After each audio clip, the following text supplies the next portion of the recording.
पुन्हा एकदा प्रणव यूट्यूब चॅनलवरती आणायचं आपले फर्स्ट ब्लॉग आणि आपल्या भूषणबाईंनी पण घेतलेली नवीन बुटा भूषणबाईला घेतला गावांशी डायरेक्ट गेलो मी घरी गेलो आपल्या गणपतीच्या कामाची सुरुवात चालू केली.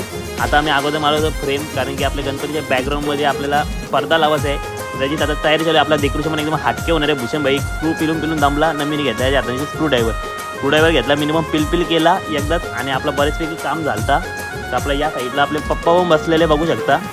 पप्पा बसलेला आपला टेबल फिट करायला पप्पाचा टेबल फिट करून होते तसं आपला काम निटकून डायरेक्ट आपण भूषणबाईला येऊ सोडून भूषणबाईला गेलो सोडायला न घरी आलो न डबल काढली मोठी गाडी काढली तर गेलो गावांच्या खोलीन काकांची पोरं आपली झोपलेली त्यांना उठवला न गेलो वरच्या खोलीवर गेलो न त्रिक्षी घेतल्या आपल्या टेबलावरच्या फल्या आणि काकाच्या पोराच्या हाताने एक फली दिली आणि एक मिनी फली घेतली न डायरेक्ट गेलो आपल्या गाडीने टाकायला गाडीने एकदाची फल्या भरभर केल्या आणि डायरेक्ट आलो घरी आलो टेबल वगैरे सगळा सेट केला आणि संध्याकाळी गेलो नदीवरती उपासवाल्या पोरांशी झाला गप्पा गोष्टी केल्या आणि हा ब्लॉग इथे शेअर करतो. कमेंटमध्ये नक्की सांगा ब्लॉग आवडत